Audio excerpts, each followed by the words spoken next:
সুধী দর্শক, প্রথম আলোর বার্তা কক্ষে আপনাদের আমন্ত্রণ জানাচ্ছি। আমি পার্থ শঙ্কর সাহা। আজ অত্যন্ত বিয়োগান্তক একটা ঘটনা নিয়ে আমরা কথা বলবো। আপনারা সবাই জানেন, ইতিমধ্যে জেনে গেছেন, এই নিয়ে সামাজিক যোগাযোগ মাধ্যম থেকে শুরু করে সারা দেশে নানা আলোচনা হচ্ছে।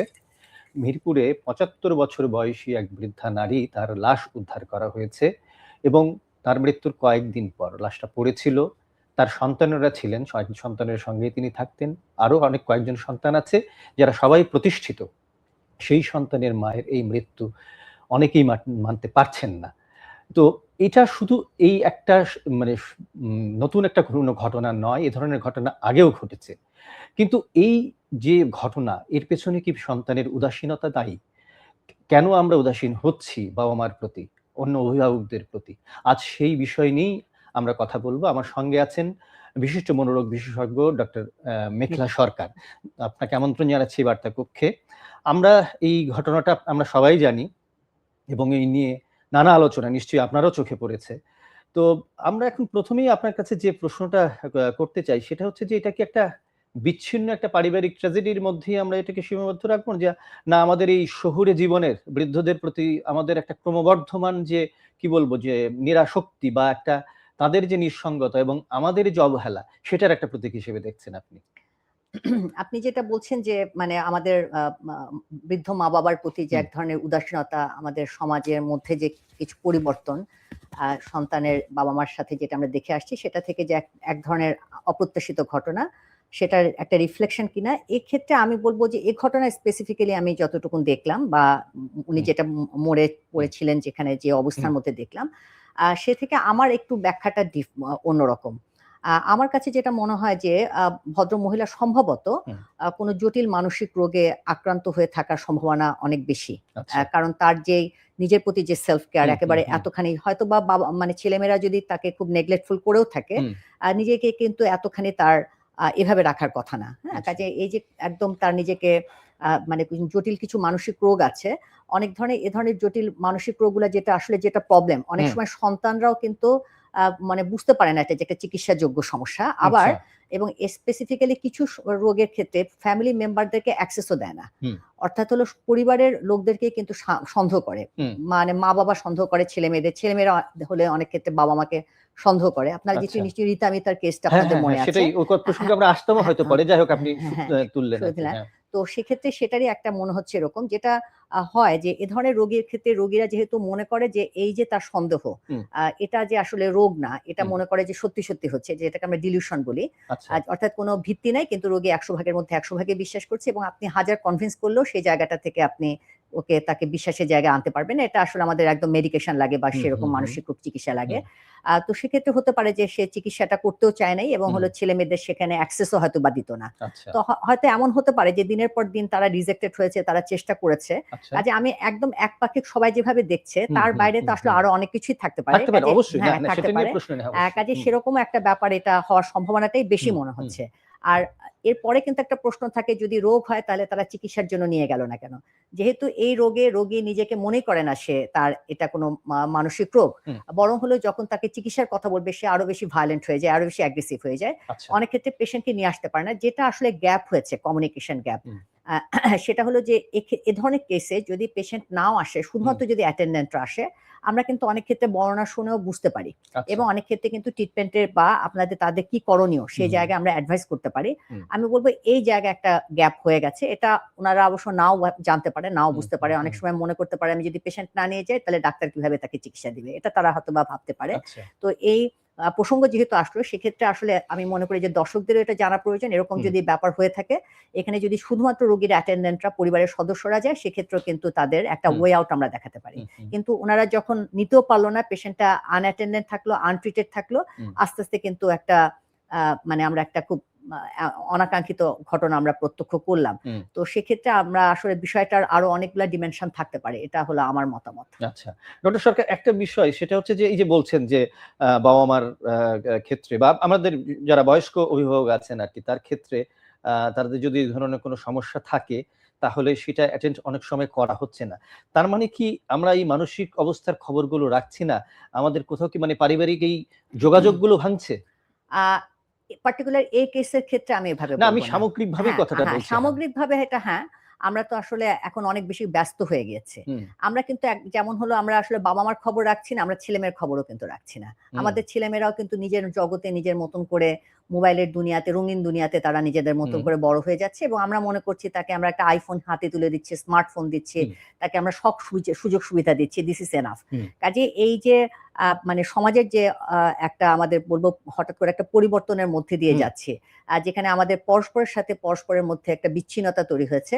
এটা হুম, শুধুমাত্র বাবা-মার সাথে আমাদের হচ্ছে তা না। হুম, বাবা-মাদেরও আবার হুম, আমাদের সন্তানদের সাথে কিন্তু হচ্ছে। হুম, এবং ডেফিনিটলি মানে এটা আরো অন্যান্য আমাদের আত্মীয়স্বজন, হুম, বন্ধু-বান্ধব দেখবেন আগে আমাদের একটা ঈদে বা যেকোনো ধরনের বড় উৎসবে হ্যাঁ, আমাদের কিন্তু আত্মীয়স্বজন সম্মিলিতভাবে একসাথে সময় কাটানোর একটা হুম, ব্যাপার হুম, ছিল। হুম, এখন কিন্তু আমরা এই ঈদ বা মানে বড় উৎসবগুলাতে আমরা হুম, অনেক সময় রিসোর্টে যাচ্ছি, একটু এস্কেপ করতে চাচ্ছি, একদম, টাইমটা একদম। করতে হ্যাঁ, হ্যাঁ, চাচ্ছি। হ্যাঁ। আমাদের এই বড় উৎসব, ধর্মীয় উৎসবগুলো কিন্তু প্রতিবেশীর সাথে, আত্মীয়স্বজনের সাথে একটা সংযোগ স্থাপন করার সুযোগ। সেই সুযোগ কিন্তু আমরা নিজেরা হাতে সেই সুযোগটা আমরা করছি কি বিশ্রামের কাজে লাগাচ্ছি কিন্তু, তাই না? এই যে ধরেন নিজের রিসোর্ট গুলোর যে এন্টারটেইনমেন্ট এর মানে হ্যাঁ, বড়, হ্যাঁ, বড় অফার গুলো অফার এই গুলা হ্যাঁ, সময়টাতে হ্যাঁ, হ্যাঁ, আসছে। হুম, না সেগুলো তো আছেই। এখন আরেকটা যে আপনি মানে মনোচিকিৎসক সেই জায়গায় যে মনোবিজ্ঞানের দৃষ্টিতে একটা প্রশ্ন করি যে আমাদের বাবা-মায়ের প্রতি যে উদাসীনতা, এটা তো কোনো না কোনো হ্যাঁ, ফর্মে হ্যাঁ, হ্যাঁ, হচ্ছে। হচ্ছে। এটা তো মানে হুম, হুম, অস্বীকার হুম, করার কোনো হুম, উপায় হুম, নেই। হুম। তাহলে সেই জায়গাটায় কি এই যে ধরেন আমাদের এই আত্মকেন্দ্রিকতা, পারিবারিক দূরত্ব নাকি মানে এই সম্পর্কগুলো আসলে ক্ষয় হচ্ছে? কোনটা মনে হয় আপনার কাছে? আমি বলব হলো এই যে এই প্রসঙ্গগুলা যখন আসে হুম, যে আমাদের মানে বাবা-মার প্রতি আমরা উদাসীন কিনা বা হুম, দেখছি তো আসলে হুম, হচ্ছে। এই প্রত্যেকটা ঘটনা একটা ওয়েক আপ কল আমাদের জন্য। হুম, হুম, আমাদের জন্য অবশ্যই। তার মানে হলো আমরা আসলে সন্তানকে বড় করছি কিভাবে? অর্থাৎ আচ্ছা। একটা সন্তান যখন খুব উদাসীন হয়ে যায়, হুম, এতখানি স্বার্থপর হয়ে যাচ্ছে হুম, যে আমার বাবা-মাকে আমি ঠিক দেখার প্রয়োজনই বোধ করছি না। তার হুম, হেলথ বা মানে কোনো কিছু রিলেটেড দেখার চিন্তা করছি না। হুম, তার মানে হলো যে এই সন্তানের যে মনস্তাত্ত্বিক গঠন, হুম, তার কিন্তু একটা বড় অংশ তৈরি হুম, হয় পরিবারের থ্রুতে। অবশ্যই। এবং হলো এটা বাবা-মা এখানে নার্চারার হিসেবে কাজ করে। হুম, হুম, এখন প্রশ্ন আসতে পারে যে বাবা-মা ডেফিনিটলি সন্তান স্বার্থপর হোক সেটা চাবে না। কোনো বাবা-মা চায় না। হুম, হুম, কিন্তু আমি চাই কিন্তু একটা বাবা-মা সর্বোচ্চ ভালোই চায় হুম, সন্তানের জন্য। হুম, সবচেয়ে ভালো সুখে থাকবে, সবচেয়ে ভালো টেক কেয়ার করবে। এটাই হলো বাবা-মার ব্যাপারটা। কিন্তু আমি যে স্ট্র্যাটেজিটা নিচ্ছি আমার সন্তানের ক্ষেত্রে হুম, সেটা আসলে স্ট্র্যাটেজিটা কি ঠিক হচ্ছে কিনা? অর্থাৎ তাকে হুম, আমি সুখ দিতে গিয়ে হুম, তাকে আমি আত্মকেন্দ্রিক করে ফেলছি ঠিক, কিনা? ঠিক। তাকে আমি স্বার্থপর করে হুম, ফেলছি কিনা? হুম, অর্থাৎ আমার সন্তানের জন্যই আমার সব জায়গাটা। হুম, অন্যের হুম, অধিকার মানে হুম, খর্ব হুম, করে হুম, আমার বাচ্চাটাকে যখন আমি আমার বিশেষ সুবিধাটা আমি দিতে চাচ্ছি, রাইট। সেটা আমার ভর্তির ক্ষেত্রে হোক, হুম, অন্যান্য জায়গা থেকে হোক, হুম, হুম, সেখানে আমি আবার কোনো কিছুর তোয়াক্কা করছি না। হুম, সেখানে আবার আমি অনেক জায়গায় দুর্নীতির কথা বলছি। কিন্তু আমার হুম, সন্তানের যখন একটা মানে ভালো জায়গায় চান্সের ব্যাপার আসে, সেখানে আমি আবার দুর্নীতির আশ্রয় নিচ্ছি। আশ্রয় নিচ্ছি। চাকরির ক্ষেত্রে হুম, আশ্রয় নিচ্ছি। হুম, সেটা আমি তোয়াক্কা করছি না। হুম, এবং সন্তান ছোটবেলা থেকে এটা দেখেই বড় হচ্ছে। এবং সন্তানের কাছে যখন মানে বড় হওয়ার প্রক্রিয়ার মধ্যে হুম, তার কোন রকমের তার মানে আরাম কম্প্রোমাইজড হোক। হুম, এ ধরনের কোন কিছুই তাকে আমি শিখতে দিচ্ছি না হুম, ছোটবেলা হুম, থেকে। তো এ বাচ্চা তো আসলে স্বার্থপর হবেই। হুম, হুম, কাজেই যখন এই বাচ্চাটা বড় হয়ে স্বার্থপর হবে, সে স্বার্থপরতা কিন্তু তখন ওই মায়ের সাথে বাবার সাথে করতেও সে আর হুম, দ্বিধা হুম, হবে না। হুম, হুম, কাজেই এই ঘটনাগুলো বলব ওয়েক আপ কল এটা সন্তানের আগে যেটা হুম, কেন এরকম হচ্ছে, হুম, সমাজ হুম, এরকম হয়ে যাচ্ছে কেন? হুম। এখানে আমি বলব আমাদের যেহেতু পরিবর্তনশীল একটা বিশ্বের মধ্যে দিয়ে আমরা যৌথ চলছি। পরিবার এখানে ডক্টর সরকার একটু আপনাকে ইন্টারাপ্ট করি। সেটা হচ্ছে যৌথ পরিবার ভেঙে যাওয়া কি এখানে একটা কারণ হিসেবে আপনি মনে করছেন? আ যৌথ পরিবার ভেঙে যাওয়ার একটা ইনডিরেক্টলি রিলেটেড হুম, আছে। হুম, হুম, হুম, ইনডিরেক্টলি মানে কি যে এই যে যেটা প্যারেন্টিং এর কথা বলা হয়। হুম, একটা প্রশ্ন কিন্তু আসে যে আগে তো আমাদের প্যারেন্টিং ওরকম করে কোনো মানে কিছু ছিল না। হুম, হুম, আপনাদের এত YouTube ও ছিল না, বইও ছিল না, হুম, কিছুই ছিল না। তো আমরা তো ঠিক মতনই বড় হয়েছি। আমরা ঠিকই দায়িত্বশীল হয়েছি। এটা একটা ব্যাপার ছিল কিন্তু আমাদের সমাজ কাঠামোতে শুধুমাত্র জয়েন্ট ফ্যামিলি তা না।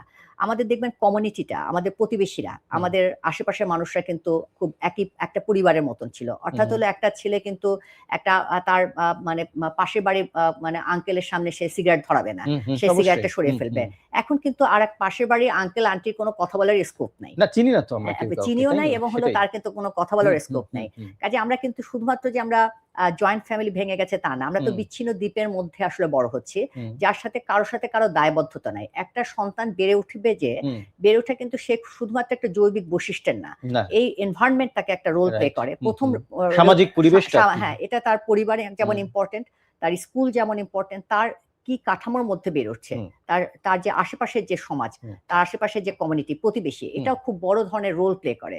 কাজেই আগে যে জিনিসটা ছিল এই যৌথ পরিবার বা আমাদের মানে আমাদের সোশ্যাল যে প্রোটেকশন ছিল, সেক্ষেত্রে আমাদের বলবো আমাদের প্যারেন্টিং বাবা মার অত ভালো না জানলেও এতগুলো প্রোটেক্টিভ ফেনোমেনা ন্যাচারালি আমাদের বেশি ছিল যে অলরেডি এখান থেকে আমরা জিনিসটা থেকে স্কেপ করে যেতাম। এখনকার সন্তানদের সেই সুযোগ নাই বলে এখন আমাদের আরো বেশি ভাবে প্যারেন্টিং এর ব্যাপারে মনোযোগী হতে হবে।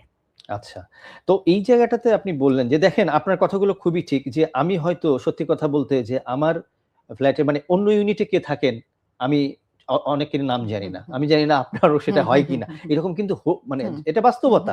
তো এই জায়গাটাতে কিন্তু মানে এই যে ধরেন অর্থনীতি, প্রযুক্তি এগুলোর কি একটা ভূমিকা আছে? মানে আমরা এত বেশি ব্যস্ত হয়ে যাচ্ছি। ধরেন আমাদের বাস্তবতা তো এইরকম যে আমাদের মানে প্রতি মুহূর্তে খুব ব্যস্ত একটা সময় কাটাতে হয়। অর্থনৈতিক চাপগুলো বেড়ে গেছে, পারিবারিক চাপগুলো বেড়ে গেছে। এগুলো কি ভূমিকা রাখছে এই ঘটনাগুলো? মানে আমাদের আপনি যে আমি কথাগুলো বলব হলো বলেছেন আমরা আমাদের মানে এলিয়েনেশন এক ধরনের তো একটা বিচ্ছিন্নতা তৈরি হ্যাঁ, হচ্ছে হ্যাঁ, আরকি। হ্যাঁ, সেটা ডেফিনিটলি এই যত বেশি মানুষের সাথে মানুষ আমি বিচ্ছিন্ন হয়ে বড় হব, হুম। তত বেশি মানুষের সাথে মানুষের দায়িত্ববোধের জায়গাটা কম হবে। হুম, আপনার সাথে আমি যখন অবশ্যই। দায়িত্ব নিতে শিখব, হুম, আমি যখন একটা আমার কলিগের দায়িত্ব নিতে শিখব, আমি যখন পাশের বাড়ির দায়িত্ব নিতে শিখব, তখন তো হুম, আমি ডেফিনিটলি আমার বাবা-মার দায়িত্বের জায়গাটা নিব। হুম, আমার কোনো দায়িত্বই নিতে হয়নি ছোটবেলা থেকে। কারো দায়িত্ব নিতে হয়নি। কারণ আমি হুম, কারো সাথে মিশি না। আমার দায়িত্ব হলো আমার মোবাইলটা ঠিক মতন করে সেভ করে আমি থাকতে পারবো কিনা। আমি খালি আমার সেটাই। মোবাইলের যত্নের প্রতি আমি দায়িত্ববান। আমার ল্যাপটপের দায়িত্বের প্রতি হুম, অবজেক্টের প্রতি দায়িত্ববান। আমি মানুষের প্রতি মানুষ কিন্তু আমি দায়িত্ববান করে তুলছি না আমি। হুম, এই জায়গায় কিন্তু আমাদের পরিবারকে আসলে সচেতন থাকতে হবে। অর্থাৎ হলো আমার ছেলেটা, আমার মেয়েটি, হুম, তার খালি আমি এডুকেশন না, হুম, তার গুড নিউট্রিশন না। হুম, তার যখন হলো সে ছোটবেলা থেকে বড় হয়, হুম। সে তার যে মনন, এই মননের মধ্যে মানে তার সামাজিক দায়িত্ব পুষ্টি আরকি তার হ্যাঁ, দরকার। সামাজিক মনের পুষ্টি দরকার মনোপুষ্টি এখানে। বলতে হলো দায়িত্ববোধ ব্যাপারটা। রাইট। একটা ছেলে বা মেয়ে যত বেশি দায়িত্বশীল হবে, নিজের হুম, প্রতি দায়িত্বশীল, পরিবারের প্রতি দায়িত্বশীল, আশেপাশের মানুষের হুম, হুম, কখন হবে? যখন তার সাথে আরেকজনের সাথে বন্ধুত্বের জায়গাটা তৈরি হবে। হুম, তো তখনই হলো যখন একটা ছেলে দায়িত্বশীল হবে, তখন কিন্তু এটা ইনস্টলড। আপনি যদি দায়িত্বশীল হয়ে ওঠেন এর মধ্যে, আমি চাইলেও আপনাকে এখান থেকে ইনস্টল করতে পারব না, রাইট। আপনার দায়িত্ববোধ থেকে। আপনি বটেই। যখন হলো মানে আরেকজনের দুঃখে আপনি দুঃখী হবেনই এবং হুম, তার প্রতি আপনি এক ধরনের কেয়ার দেখানোর চেষ্টা করবেনই। হুম, কারণ আপনি ছোটবেলা থেকে এটি আপনার ব্রেইনে ইনস্টল হুম, হয়েছে। হুম, কাজেই আমরা আসলে কি ইনস্টল করছি আমার সন্তানকে, হুম। That is very important. আচ্ছা। মানে আপনার কথা শুনে আসলে যেটা মনে হচ্ছে মহিনের ঘোড়াগুলির একটা গানের কথা আছে না যে, "কাউকে চেনো না তুমি, তোমাকে চেনে না কেউ।" হুম, সেই হুম, তো হুম, এরকম হুম। একটা অবস্থার মধ্যে আমরা আছি। তো অ্যা এখন এখানে আবার আমি পারিবারিক পর্যায়ে চলে আসি যে, বাবা-মার প্রতি যে মানে দায়িত্ববোধটা, এটা কি কেবল একটা মানে নৈতিকতার বোধ না এটা সামাজিক জবাবদিহিতারও প্রশ্ন আছে? মানে এখানে কিন্তু ধরেন অনেক প্রতিবেশী কথাগুলো বলছে যে, আসলে এটা খুব ভয়ানক একটা কাজ হয়েছে। তাহলে এই সমাজ কিভাবে এই দায়িত্বশীলতাকে আসলে শক্তিশালী করতে পারে? দায়িত্ববোধ কিন্তু খুব বিচ্ছিন্ন ব্যাপার না। যে আমি খুব বাবা-মার প্রতি খুব দায়িত্ববোধ সম্পন্ন, কিন্তু আমি আমার স্বামীর প্রতি দায়িত্বহীন। হুম, আমি হুম। আমার স্ত্রীর প্রতি দায়িত্বহীন। আমার ভাই-বোনের প্রতি দায়িত্বহীন। যে দায়িত্বশীল সে সবকিছুতে দায়িত্ব থাকবে। এবং ঠিক। তার বেশি দায়িত্বটা সে প্রদর্শন করবে তার প্যারেন্টস এর ক্ষেত্রে, তার ছেলেমেয়ের ক্ষেত্রে, পরিবারের ক্ষেত্রে। হুম, তারপরে অন্যান্যদের ক্ষেত্রে কিন্তু মোটামুটি করে তার থাকবে। আর যে দায়িত্বহীন অর্থাৎ যে নিজের স্বার্থে সে হুম, সব জায়গায় তার এই দায়িত্বহীনতার জায়গাটা থাকবে। হুম। কাজেই এই দায়িত্ববোধ যেটা, সেটা কিন্তু একটা সামগ্রিক ব্যাপার, দায়বদ্ধতা। আমি রাইট। কতখানি এবং যে দায়িত্বশীল সে কিন্তু রাষ্ট্রের প্রতিও দায়িত্বশীল থাকবে। সে অবশ্যই। সমাজের প্রতিও দায়িত্বশীল হুম, থাকবে। কাজেই আমরা যে এই যে বড় হওয়ার যে জায়গায়, যেজন্য আমি বললাম যে আমাদের এ ধরনের কোনো ঘটনা, আমি বলব না অবশ্য যে এই ঘটনাটার সাথে আমি তাদেরকে ওভাবে আমি দেখছি না। হুম, মানে যেহেতু আমি বললাম এটা একটা মেন্টাল হেলথ এর ব্যাপার আছে। হুম, হুম, কিন্তু আমাদের যখন হলো এ ধরনের প্রসঙ্গগুলা তুলে আসবে, আমি বলব প্রত্যেকটা ঘটনা আমাদের জন্য, আমাদের যারা বড়রা আমরা আছি তাদের জন্য ওয়েক আপ কল, যে হুম, আমরা কোন সমাজটা আমরা তৈরির ক্ষেত্রে আমরা ভূমিকা পালন করছি, কি করছি আমরা। হুম, হুম, অর্থাৎ আমাদের যে হঠাৎ করে একটা ট্রানজিশন এর মধ্যে দিয়ে আসছে, যেটা হুম, আপনি হুম, বললেন, হঠাৎ হুম। করে আমাদের একটা অর্থনৈতিক পরিবর্তন, আমাদের প্রযুক্তির একটা প্রযুক্তির পরিবর্তন, ঠিক। পরিবর্তন, আমাদের হুম, হঠাৎ করে লাইফে অনেক কিছু চলে আসছে। হুম, আমরা মানে আমি আপনি যখন ছোট ছিলাম তখন আমরা ফ্ল্যাট সিস্টেমের বাসা চিনতামই না। হুম, হুম, কিন্তু আমরা এখন ফ্ল্যাটে হুম, থাকি। আমরা এখন হঠাৎ করে আমরা ৫ বছর আগেও তো মানে এআই চিনতাম না। হুম, হ্যাঁ? এখন আমরা বা ২ বছর আগেও চিনতাম না। এখন এআই হয়তোবা আমাদের নিত্যদিনের জায়গা। কাজেই আমাদের খুব কৌশলে এই প্রযুক্তি আমাদের মানুষের কাছে মানুষের হুম, পারস্পরিক যে যোগাযোগ, হুম, যেটা আমাদের সবচাইতে বড় শক্তি। সে শক্তির জায়গা কিনে নিচ্ছে। যেমন দেখেন আমাদের বাংলাদেশ। হুম, বাংলাদেশ তো এত কোটি মানুষের দেশ। সারা সবসময় মানুষ আমাদের বেশি ছিল এবং আমাদের এখন হয়তো অর্থনৈতিকভাবে আমরা মোটামুটি একটা অবস্থায়। আগে তো এরকমও ছিলাম না। অনেক দরিদ্রর ব্যাপারটা হুম, হুম, বেশিরভাগ ছিল। কিছুই তেমন আমাদের ছিল না। কিন্তু আমাদের সুখের অভাব ছিল না। এটার একটা অন্যতম জিনিস কিন্তু আমাদের পরস্পরের সাথে পরস্পরের সম্পর্ক। হুম, হুম, অর্থাৎ আমাদের বাংলাদেশের যে একটা প্রাইড প্রাইডের অন্যান্য আমাদের সুজলা সুফলা বাংলাদেশের সাথে সাথে আমাদের অন্যতম পয়েন্ট হলো আমাদের মানুষের সাথে যে বন্ধনের শক্তি, এবং এই শক্তির কারণে আমাদের পেটে ভাত নাই কিন্তু আমাদের হাসির কোনো অভাব নাই। আমাদের দেখবেন একটু সুখী প্রকৃতির আমাদের মানুষ আমরা কিন্তু আমি বলবো এই সুখ কিন্তু খুব অলক্ষে কেড়ে নিচ্ছে এই প্রযুক্তির নামে আমাদের সাময়িক একটা মজা, সাময়িক কাজে এক্ষেত্রে আমি বলবো আমাদের খুব সচেতন হওয়া প্রয়োজন যে আমরা আসলে কি করছি, কোনখানে আমরা টাইম ইনভেস্ট করছি। আমাদের পরস্পরের সাথে মানুষের সম্পর্কই হলো সবচেয়ে বড় শক্তি। সেখানে বাবা মা তো অবশ্যই গুরুত্বপূর্ণ। অর্থাৎ হলো আমি যে বাবা মাকে আমি আসলে দেখছি না, সেটা তো আলটিমেটলি আমার গিল্ট ফিলিং তৈরি করছে। আমি যখন আমার বাবা মাকে দেখবো না, আমার ছেলেমেয়েরাও কিন্তু দেখবে যে বাবা মাকে দেখার অত প্রয়োজন নেই। কাজে যখন আমি বয়স্ক হব তখন কিন্তু আবার আমাকে দেখবে না। হ্যাঁ, কাজে এটা একটা রিভার্স হিসেবে আমাদেরকে একটা সাইক্লিক অর্ডার হিসেবে আসবে। আর যেটা বললাম যে এটা শুধুমাত্র এটা দায়িত্ববোধ খালি একপাক্ষিক ব্যাপার না। যখন একটা দায়িত্ববোধ মানুষ হবে সে সব দিক থেকে যে সে দায়িত্ববান ব্যাপারটা হবে। অর্থাৎ আমি নিজের স্বার্থে, নিজের আনন্দের জন্য আমি আরেকজনের ক্ষতি আমি করব না, বা আরেকজনকে বা নেগলেক্টেড হবে, তার যে ডিপ্রাইভেশন, তার যে অধিকার, সে অধিকার থেকে আমি বঞ্চিত করব না। এটা হলো দায়িত্ববোধের আমার মূল কনসেপ্ট। কিন্তু সেভাবে আমি বলবো যে আমাদের সমাজ খুব দ্রুত পরিবর্তনের মধ্যে দিয়ে যাচ্ছে। হ্যাঁ, আপনি যে পরিবর্তনের কথা বললেন সেটা প্রাযুক্তিক, সেটা অর্থনৈতিক, নানা রকম কারণ আছে। এখন প্রশ্নটা হচ্ছে যে এটা তো আমার বাস্তবতা। আপনি তো প্রযুক্তিকে, আমি তো এই মোবাইলটাকে এখন ফেলে দিতে পারি না যে এটা আমার জন্য ডিস্টার্ব করছে, করছে। কিন্তু বাস্তবতা হচ্ছে আমরা যখন এই যে সামাজিক পরিসরগুলোতেও যাচ্ছি তখন কিন্তু দেখবেন প্রত্যেকে আবার প্রত্যেকের সামনে ওটা নিয়ে আসছে আর কি। হ্যাঁ, এইরকম বাস্তবতা ঘটছে। আবার ধরেন অর্থনীতির যে চাপের কথা বললাম, তাহলে এই যে অবস্থাটা, ধরেন আমার প্রযুক্তি লাগবে, আমার অর্থনীতির চাপ আছে, আমার সন্তান মানুষ করার চাপ আছে, আমার ক্যারিয়ারের চাপ আছে, সমস্ত কিছু আছে। তার মধ্যে দিয়ে আপনি যে সমাজের কথা বললেন যে হাসি ফিরে আসার, মানে এই কষ্টগুলো ভুলে থাকার যে সমাজ, সংবেদনশীল সমাজ, সেটা আসলে নির্মাণের জন্য আসলে কি দরকার? কারণ আমাকে তো এই জিনিসগুলো রাখতে হবে। এটাকে রেখে কিভাবে সম্ভব? একটা ব্যাপার হলো কি যে আমি তো আমার নিজের স্বার্থের সুবিধাতে আমি অনেক কিছু ব্যবহার করব, কিন্তু এটা এক ধরনের কিন্তু আগ্রাসনও বটে। অর্থাৎ হলো বা আসক্তি, না আসক্তি বলবো না। অর্থাৎ হলো আপনাকে মোবাইলটাকে তো আসলে কারো না কারো পারপাস সার্ভ করছেন আপনি। আপনি এমনি আপনি মেবি মোবাইলের মধ্যে ঢুকে যাননি। আপনাকে একজনের পারপাস হলো সে খুব সুকৌশলে আপনার কাছ থেকে জিনিস কেড়ে নিচ্ছে, শক্তি কেড়ে নিচ্ছে, আপনার সাথে বিচ্ছিন্ন করে দিচ্ছে, এবং বিচ্ছিন্ন করে আপনি যত বিচ্ছিন্ন হবে তত আপনি দুর্বল। যত আপনার জিডিপিতে যতই বেশি থাকুক না কেন আপনি দুর্বল, কারণ আপনার সাথে আপনার মানে বন্ধুত্ব নাই, আপনার সাথে মানুষের সাথে যোগাযোগ নেই, আপনার ভিশন নাই। কাজে আমাদের যে এই যে শক্তি কেড়ে নিচ্ছে, কাজে আমাদের বলবো আমাদের ব্যক্তি, পরিবার, সমাজ এবং রাষ্ট্র এই জায়গায় হলো সচেতন থাকতে হবে যে কতটুকু আমি অ্যাক্সেস দেব।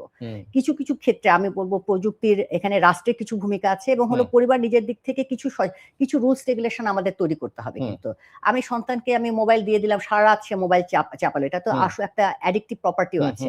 কাজে সেক্ষেত্রে কিছু রুলস এন্ড রেস্ট্রিকশন কিন্তু থাকতে হবে, কিছু নিয়ম কানুন থাকতে হবে। আমি যখন পরিবারে একসাথে খাচ্ছি একটু রুলস করি না যে পরিবারের মধ্যে আমরা একসাথে খাবো এবং এই সময় কেউ মোবাইল ব্যবহার করবে না।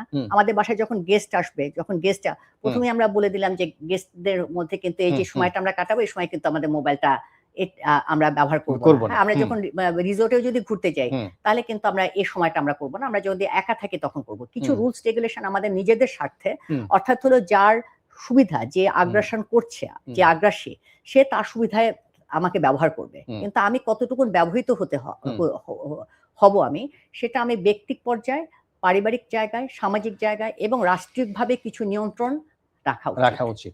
আমি আবার একটু মানে ব্যক্তির প্রসঙ্গে চলে আসি যে আমরা কিন্তু, আপনি একটু আগে বলছিলেন যে এই কথাটা যে আমরা মানে সন্তানকে অনেক ভালোবাসি কিন্তু কেবল সন্তান কেন্দ্রিক সবকিছু হয়ে যায়, যেটা কিনা তাকে পরবর্তীকালে আত্মকেন্দ্রিক করে তোলে। আমরা কিন্তু সন্তানদের সাফল্য গাথা বলতে খুব ভালোবাসি, আমরা বাবা মারা আর কি, তাই না?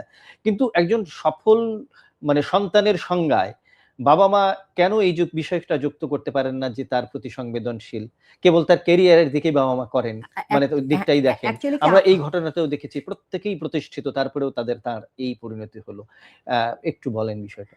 আচ্ছা, আবার আমি প্রথমে বলি হলো এই পরিবারটার সাথে যদিও সবাই প্রতিষ্ঠিত, সেক্ষেত্রে আসলে ওনারা যেটা মনে হয় যে এই ব্যাপারটা ম্যানেজ করবে কিভাবে এটা বুঝতে পারেনি, এই মেন্টাল হেলথ কন্ডিশনটা। এটা আমি পার্টিকুলারলি আলাদা করে দেখছি এবং তাদেরকে আমি এখান থেকে স্কেপ করছি যে এই ব্যাপারটার সাথে তারা বুঝতে পারেনি, কমিউনিকেশন একটা গ্যাপ আছে। এবং এক্ষেত্রে কিছুটা দায় আমিও আমার ক্ষেত্রে নিতে চাই, কারণ as a mental health expert আমাদেরই তো আসলে উচিত আপনাদের মিডিয়ার থ্রুতেই প্রত্যেকটা ডোর টু ডোর মানুষের মধ্যে পৌঁছে দেওয়া যে মেন্টাল হেলথ সার্ভিসটা কি, কখন তাদেরকে কিভাবে তারা পেতে পারে, আচ্ছা। এবং এই গ্যাপটা যে হয়েছে, এই গ্যাপটার দায় তো আসলে আমার, গ্যাপটার দায় আমার মতন যারা মানসিক স্বাস্থ্য কর্মী আছে তাদেরকে আমি দিতে চাচ্ছি। আমি পরিবারের সদস্যটা এই পার্টিকুলার কেসে আমি আমি আমি এটা বাদ দিতে চাচ্ছি। আচ্ছা। যেটা আপনি প্রশ্ন করছিলেন যে মানে আমরা সফলতার সঙ্গে সফলতা, যেটা সফলতার ব্যাপারটা বলছেন, মানুষ আসলে যে একেকটা কনসেপ্ট আমরা বিশ্বাস করি, আমরা কিন্তু নিজ থেকে আমাদের সফলতা না, সোসাইটি যেটা সফলতা মনে করে। অর্থাৎ হলো আমার সন্তান অঙ্কে ১০০ তে ১০০ পায়, এটাকে আমি সফল মনে করছি, আমি সফল মা মনে করছি। কিন্তু আমার ছেলেটা বা মেয়েটা পায় না হয়তো ১০০ তে ৮০ পায় বা ৬০ পায়। কিন্তু সে খুব সোশ্যাল। সে প্রত্যেকটা জিনিস মানুষের সাথে শেয়ার করে, মানে শেয়ার করতে পছন্দ করে। সে আরেকজনকে সাহায্য করে। সে যেকোনো প্রয়োজনে সে খুব সংবেদনশীল। অন্য কিছু তাকে হেল্প করতে চায়। সেও কিন্তু একজন সফল। এটাও কিন্তু, অর্থাৎ এগুলাকে আমরা অ্যাজ এ প্যারেন্ট আমরা অ্যাপ্রিশিয়েট করতে আমরা শিখি না। যখন আমরা অ্যাপ্রিশিয়েট করতে শিখি না, এই সন্তানদের মধ্যে এটা তৈরি হয় না।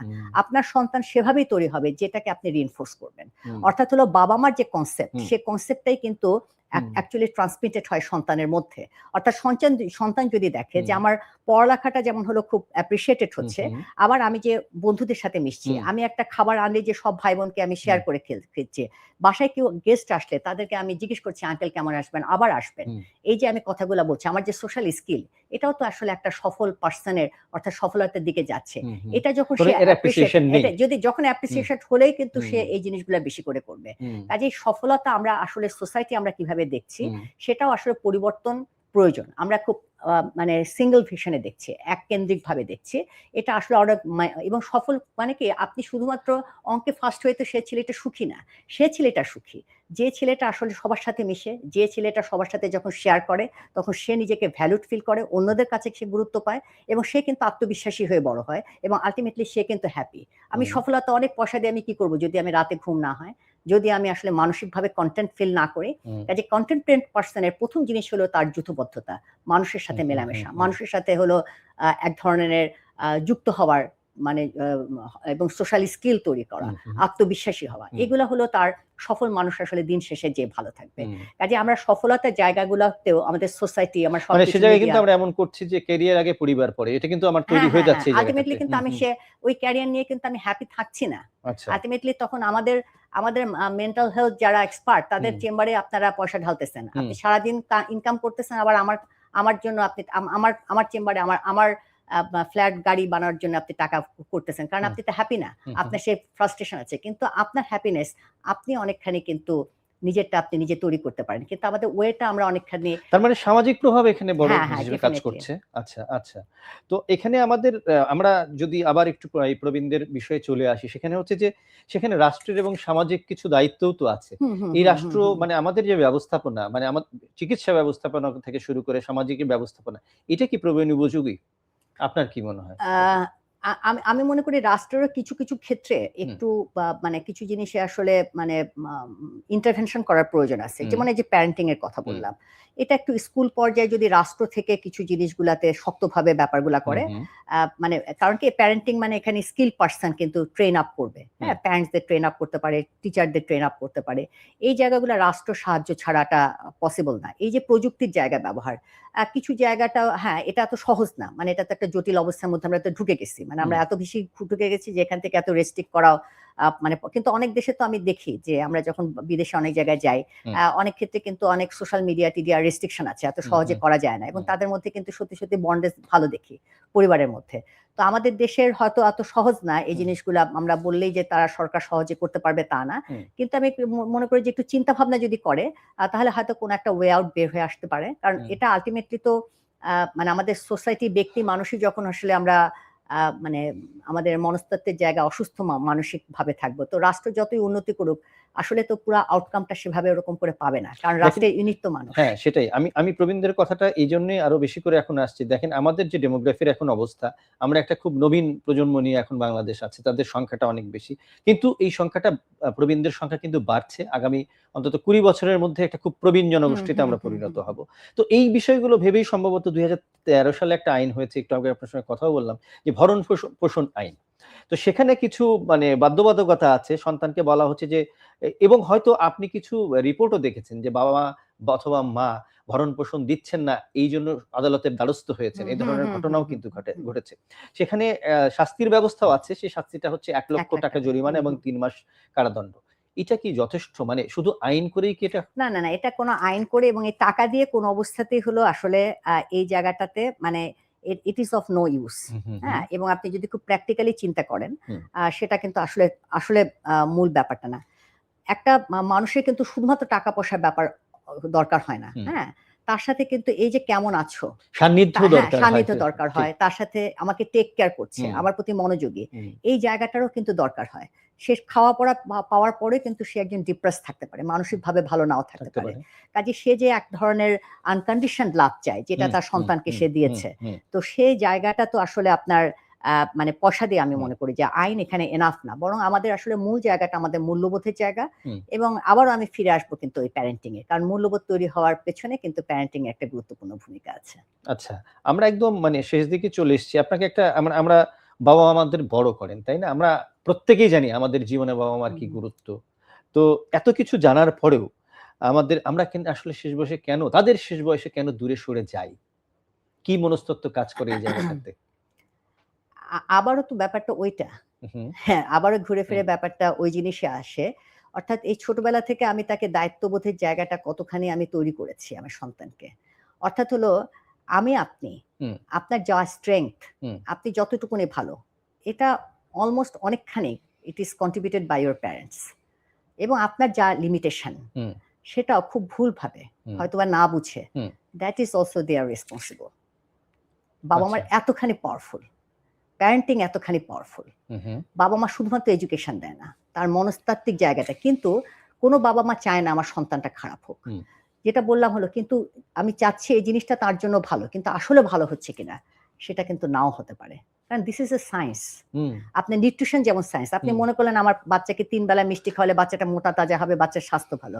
আমি পুষ্টিবিদ হিসেবে বলছি এটা ভালো না। হুম, কাজে দ্যাট ইস মানে কোনটা পুষ্টিদায়ক? That is who, who, science. আসলে আপনার মানে একটা বাচ্চার জন্য কি দরকার? হুম, এই যে কোনটা বাচ্চার প্রয়োজন, হুম, মননেরও পুষ্টির ব্যাপার হু, আছে। হু, অর্থাৎ আমার কোন আচরণটা বাচ্চার জন্য ভালো, অর্থাৎ আমার বাচ্চা যা চাচ্ছে তাই দেওয়াটাও কিন্তু আবার ভালো না। হুম, সেটাও বাচ্চাকে স্বার্থপর করে ফেলে। হুম, বাচ্চাকে আমি অতি শাসন করছি সেটাও ভালো না। হুম, কাজে কতটুকুন কি ভালো, হুম, হ্যাঁ? কোন জায়গাটা আমি কিভাবে শেখাবো? হুম, এটা আমি বলব হলো এটা এক ধরনের ক্রাইং নিড বর্তমানে আমাদের সোসাইটিতে। হুম, হয়তোবা গ্লোবাল প্রত্যেকটা অন্যান্য দেশেরও এটা হয়তোবা খুব প্রয়োজন। কারণ আসলে আমাদের টোটাল পৃথিবীতেই হুম, এখন আমরা একটা ভিন্ন যাত্রার মধ্যে আছি। হুম, একটা ট্রানজিশন এর মধ্যে হুম, আছি। হঠাৎ করে আমাদের যে অনেক কিছু চলে আসছে। হুম, কাজেই সেক্ষেত্রে আমাদের আসলে এই যে একটা খুব ডিফিকাল্ট জায়গা, হুম, এই ডিফিকাল্ট জায়গায় আমার বাচ্চাকে যদি আমি প্রোটেক্ট করতে চাই, হুম, সে প্রোটেকশন এর ক্ষেত্রে আসলে আমাদের এই বিষয়টার সাথে সচেতন হতে হবে। এজন্য আমি বললাম কি প্যারেন্টিং এখন যেমন আপনার সাথে একটা ভেগ কনসেপ্ট আসছে আপনার। হুম, আসলে কি করা উচিত? অনেক প্রশ্ন আপনার। হুম, যেটা হয়তোবা এই স্লটে বলা ওরকম সম্ভব না।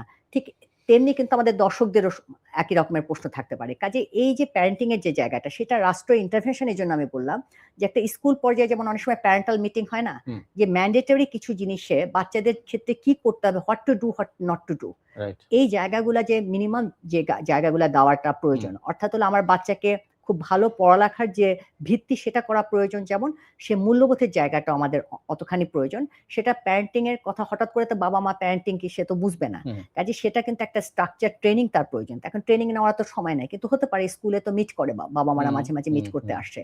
সেই সময়টাকে ধরে যদি এখন অনেক ক্ষেত্রে রাষ্ট্র সেভাবে যদি কোনো ইন্টারভেনশন করতে পারে, হুম, হ্যাঁ? এই বিষয়গুলাকে যত বেশি আমাদের বলব, তত বেশি আসলে আমাদের এই অ্যাওয়ারনেস টা হবে এবং এখানে শুধুমাত্র সরকারেরও এটা না, পরিবারের এটা না, সমাজের এটা না। এটা আসলে অনেকগুলা স্টেক হোল্ডার। হুম, এখানে স্কুল হুম, রয়েছে, এখানে কমিউনিটি রয়েছে, এখানে মিডিয়া রয়েছে। হুম, মিডিয়ার একটা খুব গুরুত্বপূর্ণ রোল প্লে করছে এখানে, হ্যাঁ? যে আমরা খালি কথাই বলছি কিন্তু আসলে without the যেমন আমরা প্যারেন্টিং এর কথা বললাম। ওনারা বুঝলো কি প্যারেন্টিং, হোয়াট ইস হুম, প্যারেন্টিং, হুম। হ্যাঁ? তো আমরা তো বুঝলাম না। কাজেই এখানে আসলে এই বিষয়গুলোর সাথে আসলে প্রত্যেকটা স্টেক হোল্ডারের দায়-দায়িত্ব আছে। কাজেই খালি এক ব্যক্তির উপরে দোষারোপ ব্যাপারটা না।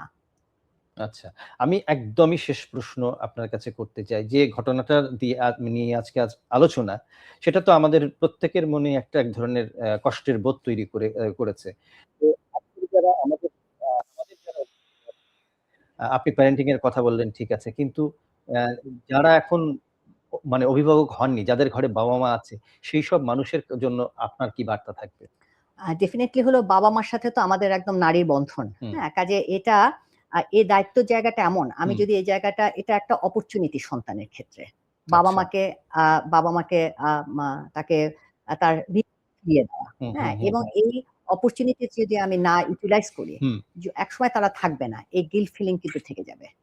তার আচ্ছা। নিজের প্রতি তার সেলফ এস্টিম এর হুম, জায়গাটা হুম, চলে হুম, যাবে হুম, এবং আমি আসলে আমার বাবা-মার সাথে বড়দের সাথে কি করছি, সেটাই আমার পরবর্তী প্রজন্ম শিখবে। হুম, আমি যদি খুব স্বার্থপরও হই, হুম, আমি স্বার্থপর চিন্তাও করি। হুম, আমার নিজের স্বার্থের জন্যই।